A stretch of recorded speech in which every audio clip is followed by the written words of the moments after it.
With these triple digits, who knows what's going to happen. Stop your activity, get cool, get out of the heat exposure. The heat is here and it is brutal. Temperatures soaring to extreme today, straining our bodies and our power grid. It is 5 o'clock on this Friday afternoon, and this is KSEE24 News. I'm Eric Rucker. And I'm Sydney Charles. Emily Irwin is on assignment. Now, the dangerous heat is here and the valley is working to stay cool. We have some team coverage for you tonight on this. Brianna Baez standing by with urgent reminders on how to stay safe in this heat.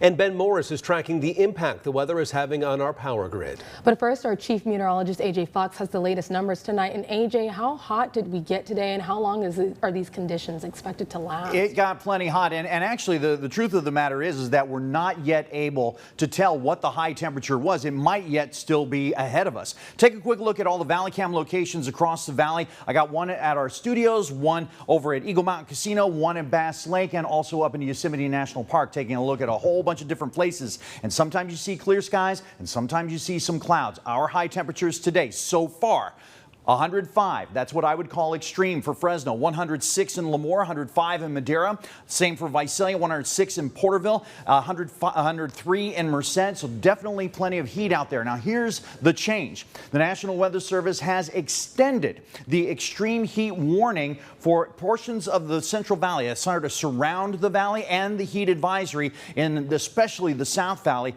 until Monday. It was originally set to expire Sunday morning. Now it's expired until Monday, and here's the reason why. Our temperatures remain in triple digits right on into early next week, and our overnight lows are not promising us very much relief. I'll have the complete look at your forecast coming up in just a few minutes. Ruck, Sydney, back to you. All right, AJ, thank you so much. And if you stepped outside today, you probably wanted to step right back inside and close the door. But while staying indoors is the best advice, many people have to be outside, whether that be for work or athletics. Our Brianna Baez, one of those people who was working outside today. And so, Brianna, we're going to toss that to you for the tips you may have for folks to avoid heat exhaustion and just basically putting up safely with these hot temps. Yeah, it is definitely toasty out here, Eric, in Sydney. I'm live in Old Town Clovis, where normally this area would be full of vendors and shoppers for the Friday night farmers market. But tonight, everyone stayed home because of the heat. But not everyone can call out when it's hot. A lot of people have to be outside, rain or, in this case, shine. As extreme heat hits the valley, many would rather stay inside. As your body gets up and gets hotter, you just function worse. But not everyone has that privilege. First responders have to suit up no matter how hot it is. Anytime that we have a fire, that we're going to have extended operations, the crews rotating in and out of doing their work, some liquids and cool down. Josh Sellers with the Fresno Fire Department says during a heat wave like this, the first responders have their own team of first responders looking out for them. American Ambulance will send a ALS unit to help keep an eye on our folks. He says they're vigilant to make sure the crew is drinking plenty of water. And Dr. Kenny Bond with UCSF Fresno says that's what everyone should be doing to avoid heat exhaustion. The common symptoms are being exhausted, right? Feeling not well. You'll also commonly get a lot of headaches, nausea, and vomiting with it. He says if you are experiencing heat exhaustion, don't ignore the symptoms. Deal with it immediately. Stop your activity, get cool, get out of the heat exposure. He says just getting under the shade of a tree could make a huge difference. And if you need a place to escape the heat, the city of Fresno has opened the Ted C. Wills Community Center, the Mosqueda Community Center, and the Maxie L. Parks Community Center for you to head in and cool off. And you can find a list of other cooling centers all over the valley on yourcentralvalley.com. Live in Old Town Clovis, I'm Brianna Baez, KSEE24, local news that matters. All right, stay in that shade. Brianna, thank you. And continuing with our team coverage tonight with temperatures this high, a major concern for many is the spiraling cost of our electricity. That's right. Ben Morris joins us from a local business who knows how devastating both high rates and high heat can be.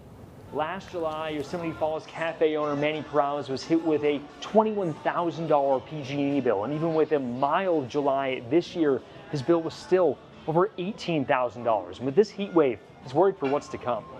With these triple digits, who knows what's going to happen. Manny Perales, owner of Yosemite Falls Cafe, is still shaking his head in disbelief over last July's bill. It took a year to get over that, because You break down your bill because they allow you to spread it over so many months. To try to get costs under control, he invested $50,000 to replace his 25-ton AC unit with these smaller units. They're really efficient. Thanks to a cooler summer, he saw some savings this July. Dropped it by about $3,000, but still, it's $18,000 still for this last month. It's just the latest jaw-dropping expense he's having to tackle, including rising property taxes and insurance costs. Probably 3 times what it used to be 5 years ago. It's just, imagine if it was $30,000 a year, now it's $90,000 a year. Those costs are part of the reason he's recently shuttered 2 locations and now has only 2 remaining. Now with the sweltering heat returning, he doesn't know what's going to happen. I'm shaking in my boots. Prowess says he's looked into solar, getting estimates for $1 million to power this restaurant. We can't afford it. I would love to have solar, but it's $1 million. PG&E can't comment on specific customer bills, but their spokesperson tells me they want to make sure customers are on the right rate plan. We found that many both residential and business customers might not be on the most preferential rate plan for them. We can look into their rate plan for them and make sure that they're on the lowest cost rate. Prowess says if he doesn't get this location on Blackstone efficient, he'll have to close it too. Reporting here in Fresno, Ben Morris, KSEE24, local news that matters.